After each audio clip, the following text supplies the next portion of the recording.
The last Metroid is in captivity. The galaxy is at peace. The announcement of Metroid Dread, the fifth 2D entry in the Metroid series, is an extremely significant moment for both the series itself and its longtime fans. On the surface, Metroid Dread just seems like the first new 2D entry in the series since Metroid Fusion all the way back in 2002. It's not a remake, it's not a divisive interquel, it's a brand new experience that actually advances the series. If you asked anyone with just a passing knowledge of Metroid about the game, they'd probably ask in return, well, whatever happened to Metroid 4? If you were to ask any core Metroid fan about the game though, you'd be getting the impression that there's something much bigger going on. Yeah, looks like you got your combat and your counter moves. Yeah, I muted the Discord, by the way, because Metroid Dread! Oh my god! It's actually a thing!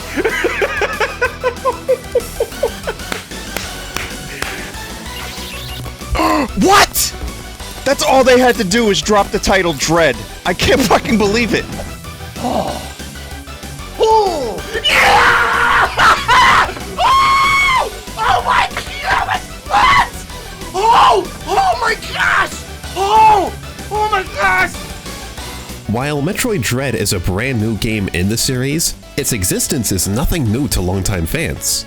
In fact, the title of Metroid Dread has been known to Metroid fans as early as 2005.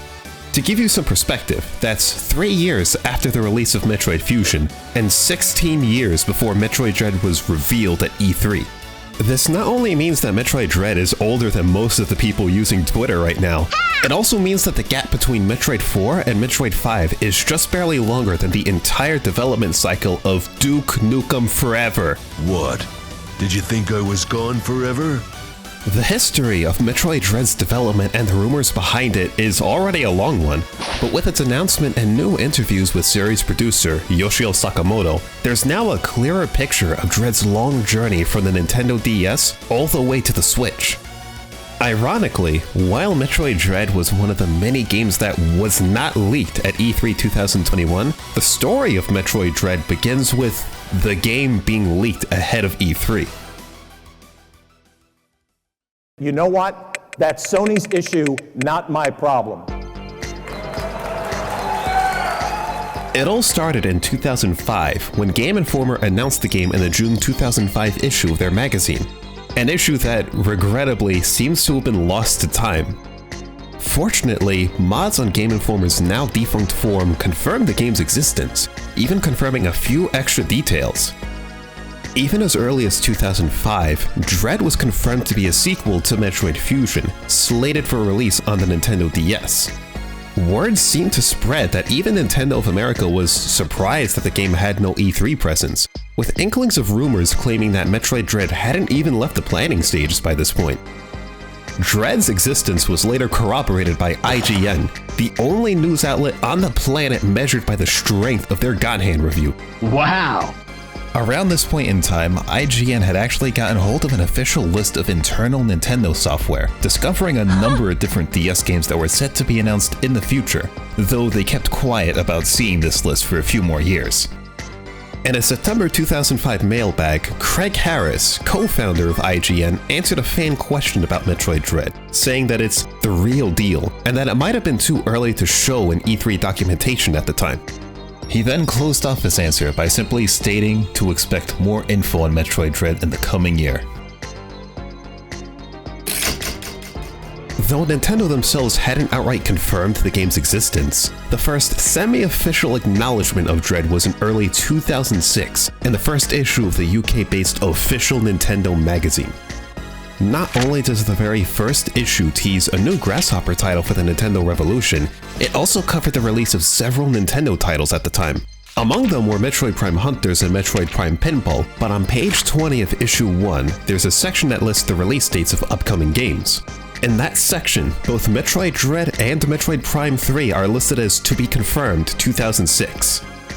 Not only was there a point in time where 4 Metroid games were in development, but for one short moment in time, they were all in the same conversation together. During the game's formal reveal at E3 2021, Sakamoto himself confirmed that Dread did exist around this time, but was quietly shelved because the technology back then just couldn't properly bring the concept to life.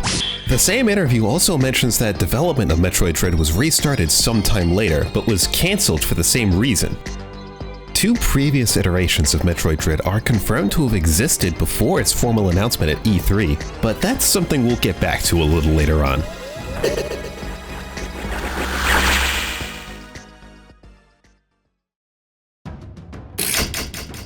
All of this brings us right into 2007, and the final moments of the internet's golden age.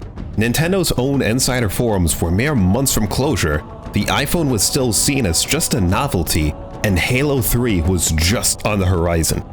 While rumors of Metroid Dread had been floating around for 2 years now, the newly released Metroid Prime 3 was the spark that catapulted Metroid Dread into the same long-standing mythical status as something like Ura Zelda. All it really took was a single scan log towards the end of Prime 3, which reads, "Experiment status report update. Metroid Project Dread is nearing the final stages of completion," followed by a second log which reads, "Experiment results unsuccessful." Personally speaking for a moment, this was my gateway into the Metroid Dread phenomenon at the time. I still remember reading posts on insider forums and GameFAQs, seeing this single message in Prime 3 being used as hard evidence that Metroid Dread was not only real, it was either coming soon or outright cancelled. While some saw this to be a smoking gun officially confirming Metroid Dread, all companies involved with Prime 3 actually denied any correlation between the scan log and the game. The reference was removed in Prime 3's Japanese release. The game's director called it a coincidence in an MTV interview, and the senior designer of Corruption said that the reference was nothing more than just a joke. At least according to an unarchived post on the Metroid database forums that are inaccessible as of 2021. By this point in time, the Metroid Prime trilogy had come to a close, and the series' future seemed to be clear. If there was going to be a new game, it would be Metroid Dread. Metroid 5 by another name. However, Nintendo themselves actually denied the game's existence by now, telling CVG that they were not making the 2D Metroid at this time. By the end of 2007, the only hard evidence confirming Metroid Dread came from the initial GameInformer report, Craig Harris's response in the IGN mailbag, and the game's listing in official Nintendo magazine. Again, this is all information with some level of documentation and citations, but covering the full story of Metroid Dread involves more intangible bits of information. The next chapter of Metroid Dread's story, unbeknownst to the public eye, picks up just 1 year later in 2008.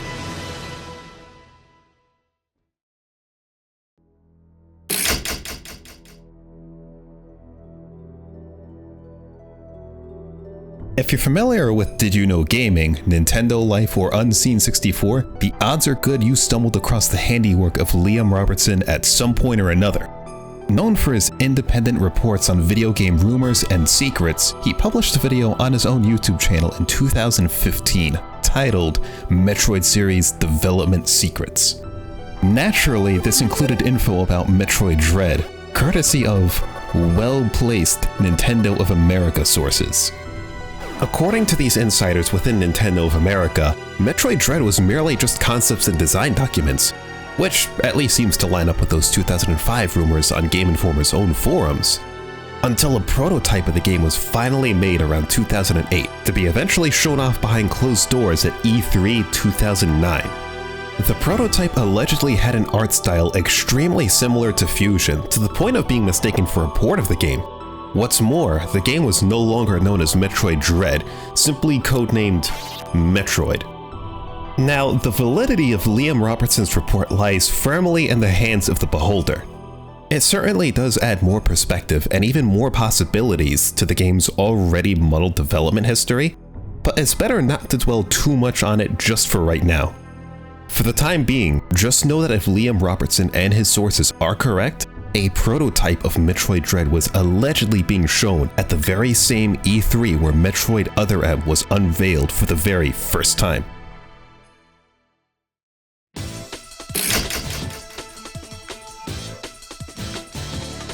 In light of the newly announced collaboration between Nintendo and Team Ninja, Sakamoto was interviewed by outlets like Kotaku and IGN. 4 years after Dread's existence had been leaked to the public, Sakamoto would confirm in interviews that Other M was not Metroid Dread, specifically telling IGN that, as a concept, the Metroid Dread idea does still exist within my mind, so maybe sometime in the future, I will be able to bring that to you.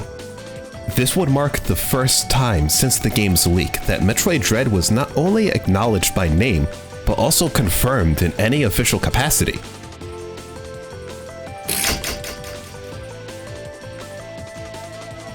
One year later, in early 2010, Craig Harris, yes, the same Craig who reaffirmed Dread's existence in that 2005 IGN mailbag, managed to catch and interview Yoshio Sakamoto at the 2010 Game Developers Expo.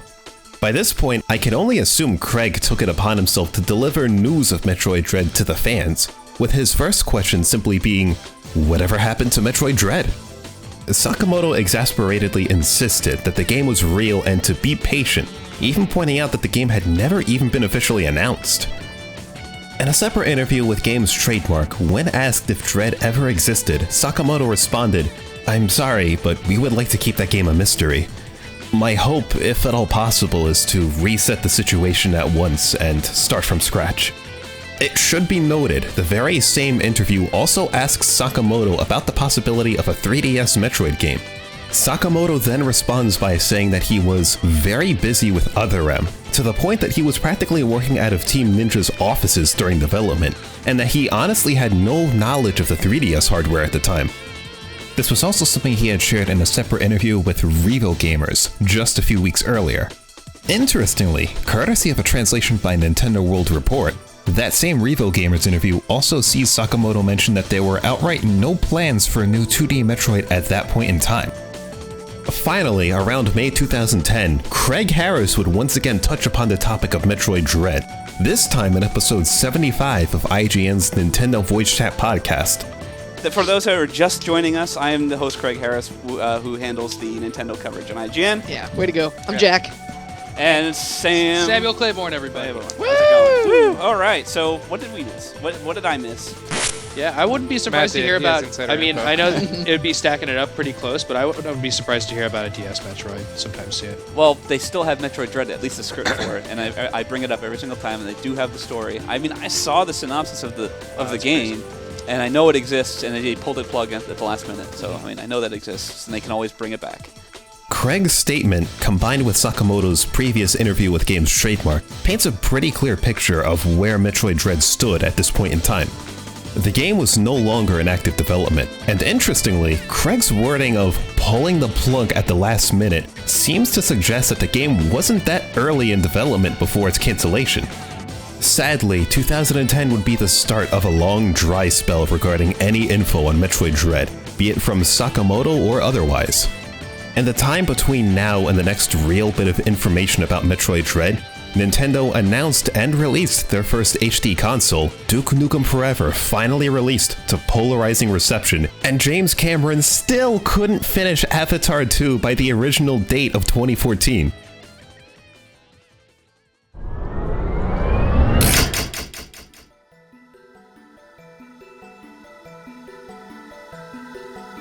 In 2015, Liam Robertson released his video covering secrets about the Metroid series development, which was already mentioned earlier in this video. By this point, the biggest takeaway from Liam's video is that even in 2015, 10 years after Metroid Dread first leaked to the public, demand for info about the game still hadn't fizzled out yet. One of the other projects I've been looking into a little bit is the elusive Metroid Dread, which we are still asked about all the time, perhaps more than any other Nintendo game actually. By this point, Metroid Dread had long since gone from being expected at the coming E3s to becoming one of those mythical games, just like how Shenmue 3, the Tsukihime remake, and The Last Guardian all used to be.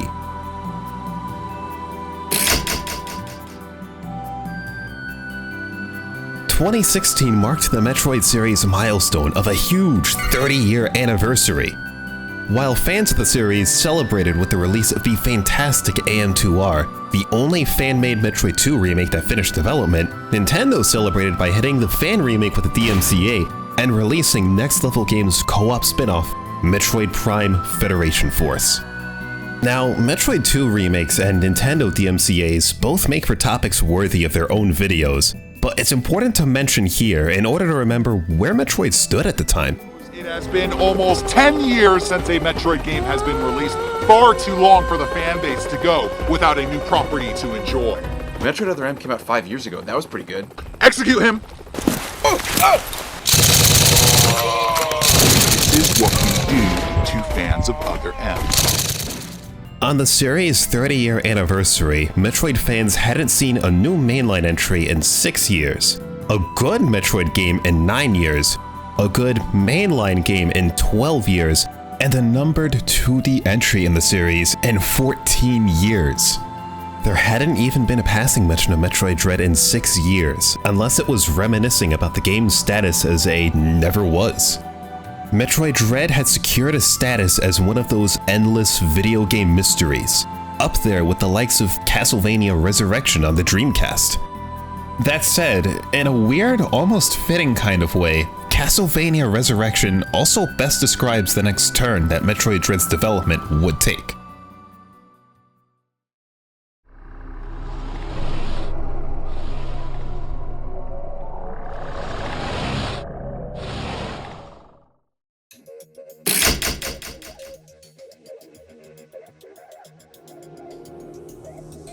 E3 2017 saw the shock announcement of Metroid Prime 4 and the sudden reveal of an official remake of Metroid 2, itself a huge request by fans since Zero Mission's release in 2004. After all, that was the main reason why AM2R was even titled another Metroid 2 remake. It was just one of many fan-made attempts to sate demand for a Metroid 2 remake, since it seemed like Nintendo themselves was never gonna do it. Co-developing the remake with Nintendo was MercurySteam, probably best known for their work on the divisive Castlevania Lords of Shadow games. While the quality of Samus Returns versus AM2R and even other Metroid games still remains a point of contention, it was generally seen as a return to form for the series after Other M, and its announcement stoked the flames of Metroid Dread rumors once again. Sakamoto would go on record with IGN that same year saying that it's better to say that this is a remake, remastering of Metroid 2, and not something to do with the other project. It's worth noting that Samus Returns slightly retcons and adds new elements to the series' chronology. The game features elements that tie more directly into the events of Super Metroid, Prime, and Fusion, with the most prominent being the revelation of a surviving renegade faction of the Chozo race. For such a seemingly simple remake of Metroid 2, Samus Returns adds a lot of new elements that not only better connect it with other games, but also set up the next chapter of Metroid. For the first time since the release of Other M, Metroid's future started to look brighter than ever, even if Metroid Dread was nothing more than a distant memory by this point.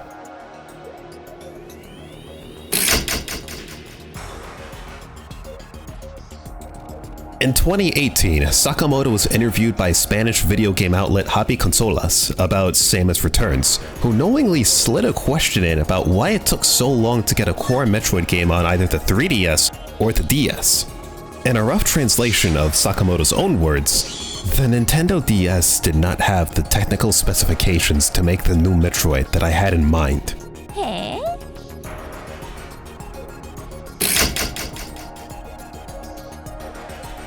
In late 2019, Leaky Pandy, a group dedicated to covering news and rumors related to games and entertainment, dropped a tweet mentioning that 2 Metroid titles were in the works for the Switch.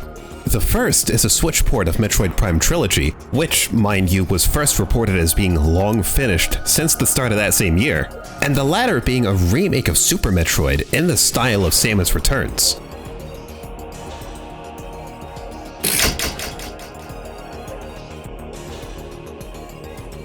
Two years later, on May 10th, 2021, just 1 month before E3 this year, Leaky Pandy reiterated that both games were still very much in the pipeline.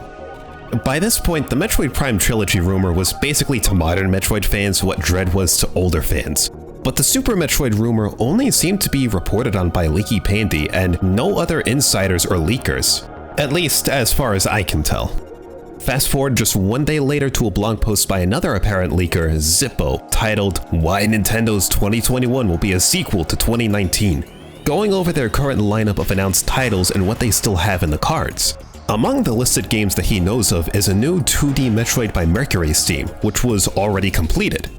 In his own words, "All Nintendo needs to do at this point is announce it. Nintendo is extremely happy with how the title turned out. The only other thing I've heard recently is that the game is running at a very smooth 60 FPS. My hard read/prediction is an announcement at their E3 Direct next month." In the past 16 years, of all the leakers, insiders, and reporters to bring up Metroid Dread, Zippo would turn out to be the one closest to the truth.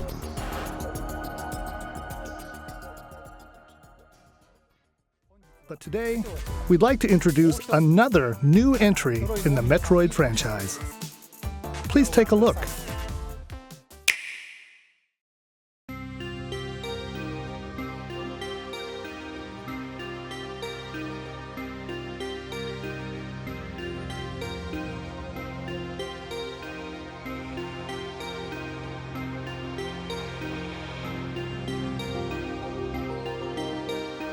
After 19 years since the last new 2D Metroid release and 16 years since that original E3 2005 leak, Metroid 5 was finally announced at E3 2021. To the surprise of veteran fans, it wasn't just Metroid 5, it was the elusive, mythical Metroid Dread. A lot had changed since the game was first leaked all those years ago. The internet forums that used to house discussions of the game closed down, one by one. Nintendo would find themselves under new leadership twice over after Satoru Iwata's untimely passing in 2015. 2 entire console generations had come and gone. The very landscape of entertainment and even human communication itself was reshaped with the rising popularity of social media and accessibility of smartphones. Somehow, through all of that, there was Metroid Dread, a game long taken to be the golden child of cancelled Nintendo games. During a roundtable interview done after the game's reveal, Yoshio Sakamoto revealed that the concept for Metroid Dread, Samus being confronted with some overwhelming enemy that would chase her, actually endured in the past 15 years. The story, however, wasn't clearly set. Dread's story didn't seem to be solidified until work with MercurySteam began, and it was MercurySteam who would ultimately be the biggest domino in this journey. In Sakamoto's own words, "With Samus Returns, you know that we met with MercurySteam Entertainment to make that game. The reason that I actually met with them was in the hopes that they'd be able to realize the concepts that I had for Metroid Dread, and with their ability and their technical know-how, that they'd be able to make what was once a concept an actual reality." This all seems to suggest that the EMI, the centerpiece of Metroid Dread, is the main reason for why the game's development stopped in the first place. The DS's capabilities simply weren't a big enough leap from the Game Boy Advance to create the more convincing, advanced threat that the team had originally envisioned. Metroid Fusion and even Zero Mission both had enemy AIs built around chasing the player, but that was through scripted, fairly exploitable measures. Complex, predatorial enemy AI still hasn't been perfected in gaming even today, so it stands to reason that getting the AI right was something that eluded even Nintendo, hence why Sakamoto looked to outside studios. Samus Returns proved to not only be a convenient way to satiate fan demand at the time for a Metroid 2 remake, but also act as the proving grounds for MercurySteam to see if they were the right fit to fully realize Sakamoto's original vision for Metroid Dread. Given where we stand now after the game's proper unveiling at E3, the answer seems pretty clear-cut. With a more clear, concrete timeline of Dread's muddled journey from a DS prototype to a Nintendo Switch release, it seems like this would be the best place to end the video, but there's still one loose thread left in all this I'm curious about. In Sakamoto's official video interview released by Nintendo, there's an interesting point he brings up. When reiterating that Metroid Dread's development was cancelled due to hardware limitations, he mentions that they did have a chance to try again after that, but felt like they still couldn't create the game as originally imagined. So, according to Sakamoto, there were 2 attempts to develop Metroid Dread in the past. We know of one prototype, but where does the other fit into all this? After all, even as early as 2005, there were conflicting rumors that Metroid Dread was purely in a pre-developmental state, or that enough had really been done to present it at E3. This is purely speculation on my part, but it could be possible that an early build of Dread did exist for the DS around 2005, an even more closely guarded secret than the alleged 2009 build, but was quietly abandoned for the reasons later outlined by Sakamoto. This would explain those murmurs of NOA staff being surprised that Dread wasn't even announced at E3 that year, since it would have been presentable in some form by then. Assuming that Metroid Other M had a full 4-year development cycle, work would have started with Team Ninja around 2006 before its eventual 2010 release, with Metroid Dread left on the back burner.